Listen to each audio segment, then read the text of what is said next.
ഇതുവരെയുള്ള പെർഫോമൻസ് വെച്ച് നോക്കുകയാണെങ്കിൽ ഇംഗ്ലണ്ടിനോട് അർജന്റീന തോറ്റ് പുറത്താകാനുള്ള സാധ്യതയുണ്ട്. എന്നാൽ നമ്മൾ മനസ്സിലാക്കേണ്ട ഒരു കാര്യം, ഇത് നോക്കൗട്ട് ആണ്. ഇതുവരെ എന്ത് നടന്നു എന്നതിൽ ഒരു കാര്യവുമില്ല. ഇനിയുള്ള മത്സരങ്ങൾ, ഇനി 2 മത്സരമാണ്, തോറ്റാലും ജയിച്ചാലും 2 മത്സരമാണ്. ആ മത്സരങ്ങൾ 90 മിനിറ്റ്, അതിന് മുകളിൽ എക്സ്ട്രാ ടൈം, ഇഞ്ചുറി ടൈം എല്ലാം, എന്തിന് പെനാൽറ്റി ഷൂട്ട് ഔട്ട്, ഇവിടെയൊക്കെ ആരാണോ മികച്ച പെർഫോമൻസ് നടത്തുന്നത് അവർ അടുത്ത റൗണ്ടിലേക്ക് പോകും. വേൾഡ് റാങ്കിങ് ഒരു വിഷയമുള്ള കാര്യമല്ല, അതുപോലെ തന്നെ ഇതുവരെ നടത്തിയ പെർഫോമൻസും ഒരു വിഷയമുള്ള കാര്യമല്ല എന്നതാണ്. അപ്പോൾ അർജന്റീന ഇംഗ്ലണ്ട് ഈ ഒരു വേൾഡ് കപ്പിലെ 2ാമത്തെ സെമി ഫൈനലിനെ കുറിച്ചാണ് നമ്മൾ ഈ ഒരു വീഡിയോയിൽ നോക്കാൻ പോകുന്നത്. അപ്പോൾ വീഡിയോയിലേക്ക് പോകുന്നതിന് മുമ്പ് ജസ്റ്റ് ചാനൽ ഒന്ന് സബ്സ്ക്രൈബ് ചെയ്താൽ നമ്മൾ സ്ഥിരമായിട്ട് വീഡിയോസ് ആയിട്ട് വരുന്നതായിരിക്കും. അപ്പോൾ അർജന്റീന ഇംഗ്ലണ്ട് മത്സരത്തിന്റെ ചരിത്രം നമുക്ക് ആദ്യമേ നോക്കാം. 14ഓളം മത്സരങ്ങളാണ് ഈ 2 ടീമുകളും നേർക്കുനേർ വന്നിട്ടുള്ളത്. ഫ്രണ്ട്ലി മത്സരങ്ങൾ, വേൾഡ് കപ്പിലെ മത്സരങ്ങളെല്ലാമായിട്ട് 14ഓളം മത്സരങ്ങൾ. അതിൽ 6 മത്സരങ്ങൾ ഇംഗ്ലണ്ട് ജയിച്ചപ്പോൾ 6 മത്സരങ്ങൾ സമനിലയായി, 2 മത്സരങ്ങൾ അർജന്റീന ജയിച്ചു. പല വെബ്സൈറ്റുകളിലും ഈ ഒരു കണക്ക് ഇതുപോലെ തന്നെയാണ് കൊടുത്തിട്ടുള്ളത്. അപ്പോൾ നമുക്കിത് വിശ്വസിക്കാമെന്ന് തന്നെയാണ് കരുതുന്നത്. ചരിത്രത്തിൽ ഇംഗ്ലണ്ടിന് ഒരു ചെറിയ എഡ്ജ് ഉണ്ട്, പക്ഷേ ചരിത്രമല്ലല്ലോ. ഒരു മത്സരം എന്ന് പറയുമ്പോൾ 90 മിനിറ്റ് ആര് പെർഫോം ചെയ്യുന്നു, 90 മിനിറ്റ് കഴിഞ്ഞിട്ട് പോയാലും അവിടെ ആര് പെർഫോം ചെയ്യുന്നോ അവർ ജയിക്കുമെന്നതാണ്. ഇനി നമുക്ക് വേൾഡ് കപ്പിലെ ഇവരുടെ ചരിത്രം നോക്കാം. 1962 വേൾഡ് കപ്പിൽ ഗ്രൂപ്പ് സ്റ്റേജിൽ ആദ്യമായിട്ട് ഇംഗ്ലണ്ടും അർജന്റീനയും ഒരു മത്സരം നടക്കുന്നു. 1-3 ഗോളുകൾക്ക് ഇംഗ്ലണ്ട് വിജയിക്കുന്നത് നമ്മൾ കണ്ടു. അത് കഴിഞ്ഞ് 1966 വേൾഡ് കപ്പിൽ ക്വാർട്ടർ ഫൈനലിൽ എതിരില്ലാത്ത 1 ഗോളിന് ഇംഗ്ലണ്ട് അർജന്റീന പരാജയപ്പെടുത്തി മുന്നേറി. അതിനുശേഷം 1986 വേൾഡ് കപ്പിന്റെ ക്വാർട്ടർ ഫൈനലിലും അർജന്റീന ഇംഗ്ലണ്ട് പോരാട്ടം നടന്നു. 1-2 ഗോളുകൾക്ക് അർജന്റീന അന്ന് വിജയിച്ച് അടുത്ത റൗണ്ടിലേക്ക് പോയി. 1998 round of 15 Argentina England world കപ്പിൽ അർജന്റീന ഇംഗ്ലണ്ട് മത്സരം റൗണ്ട് ഓഫ് 15 വന്നു. ആ മത്സരം 2-2 സമനിലയാകുകയും പെനാൽറ്റി ഷൂട്ട് ഔട്ടിൽ അർജന്റീന 3-4 എന്ന സ്കോറിന് അടുത്ത റൗണ്ടിലേക്ക് പോവുകയും ചെയ്തു. 2002 വേൾഡ് കപ്പ് ഗ്രൂപ്പ് സ്റ്റേജ് മത്സരം എതിരില്ലാത്ത 1 ഗോളിന് അർജന്റീനയെ പരാജയപ്പെടുത്തി ഇംഗ്ലണ്ട് അടുത്ത റൗണ്ടിലേക്ക് കടന്നു. അതായിരുന്നു ഈ ഒരു അവസാനമായിട്ട് അർജന്റീന ഇംഗ്ലണ്ട് മത്സരം വേൾഡ് കപ്പിൽ നടന്നിട്ടുണ്ടായിരുന്നത്. പിന്നെ ഈ ഒരു വേൾഡ് കപ്പിന്റെ സെമി ഫൈനലിലാണ് അർജന്റീന ഇംഗ്ലണ്ട് മത്സരം നടക്കുന്നത്. അപ്പോൾ നമുക്ക് ഈ 2 ടീമിന്റെയും ഈ സെമി വരെയുള്ള ഈ ഒരു ജേണി എങ്ങനെ ഉണ്ടായിരുന്നു നോക്കാം. ആദ്യമേ ഇംഗ്ലണ്ടിന്റെ ജേണി എന്ന് പറയുന്നത്, ക്രൊയേഷ്യയെ 2-4 ഗോളുകൾക്ക് പരാജയപ്പെടുത്തിക്കൊണ്ട് ഇംഗ്ലണ്ട് വേൾഡ് കപ്പിന് അവരുടെ വരവറിയിച്ചു. അതിനുശേഷം ഗാനയുമായിട്ട് ഗോൾ രഹിത സമനില, മറ്റേ പൊടി പറത്തുന്ന മന്ത്രവാദിയുടെ പരിപാടിയൊക്കെ എന്നൊക്കെ കുറെ ആൾക്കാർ പറഞ്ഞിരുന്ന ഒരു മത്സരമായിരുന്നു ആ മത്സരം. ഗോൾ രഹിത സമനിലയിൽ അവസാനിച്ചു. അത് കഴിഞ്ഞ് പനാമയെ എതിരില്ലാത്ത 2 ഗോളുകൾക്ക് പരാജയപ്പെടുത്തി അവർ ഗ്രൂപ്പിൽ 1ാം സ്ഥാനത്ത് ഫിനിഷ് ചെയ്ത് അടുത്ത റൗണ്ടിലേക്ക് വന്നു.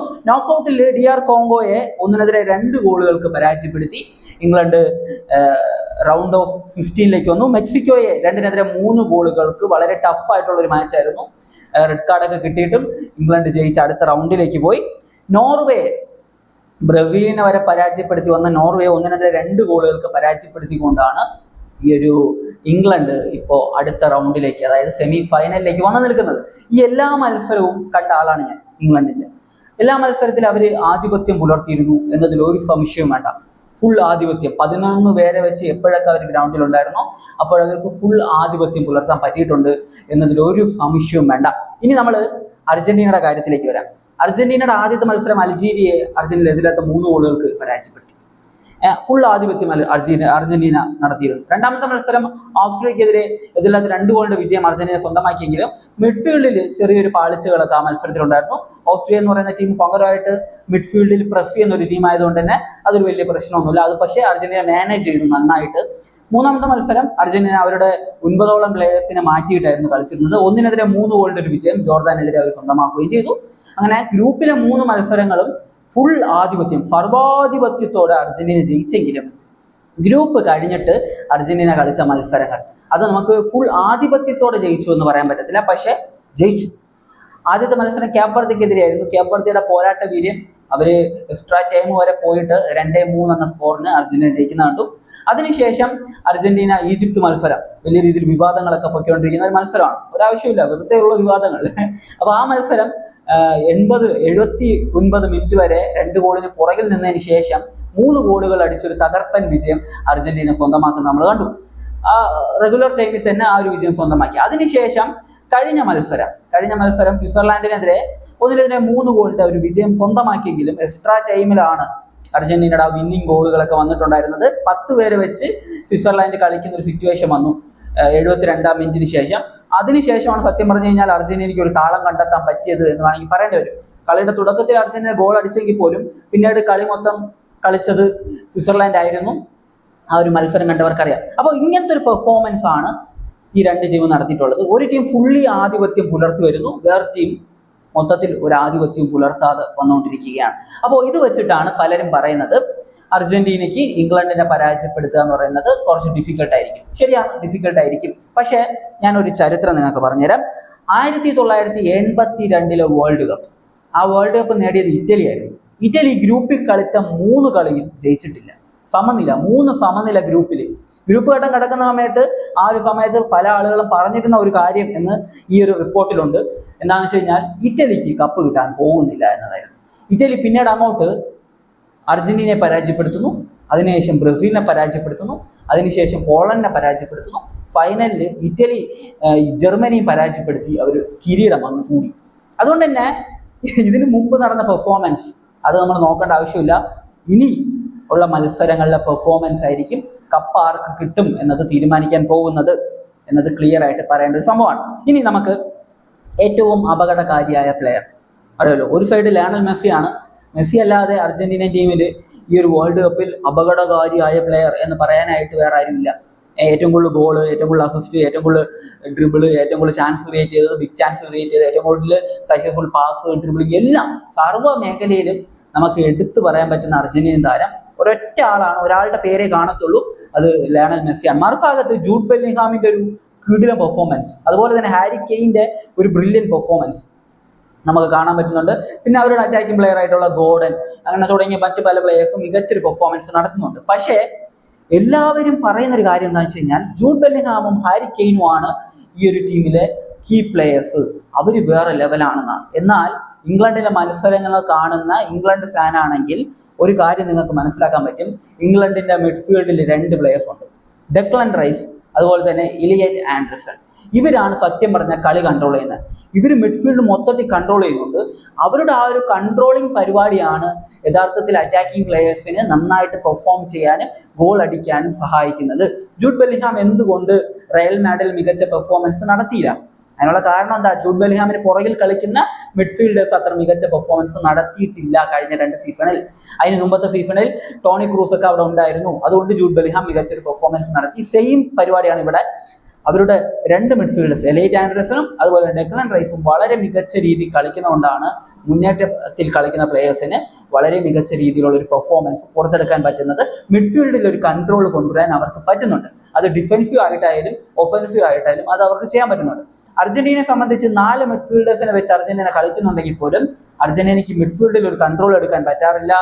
അത് മാത്രമല്ല മിഡ്ഫീൽഡ് മൊത്തത്തിൽ ഹോൾ വീണ് കിടക്കുവാണ്. ഫുള്ള് ഗ്യാപ്പാണ് മിഡ്ഫീൽഡിൽ. ആ ഗ്യാപ്പിലേക്ക് പാസ് ചെയ്തിട്ട് ഓപ്പോസിറ്റ് ടീം ഈസി ആയിട്ട് അറ്റാക്ക് ചെയ്യുന്നത് നമുക്ക് കാണാൻ പറ്റുന്നുണ്ട്.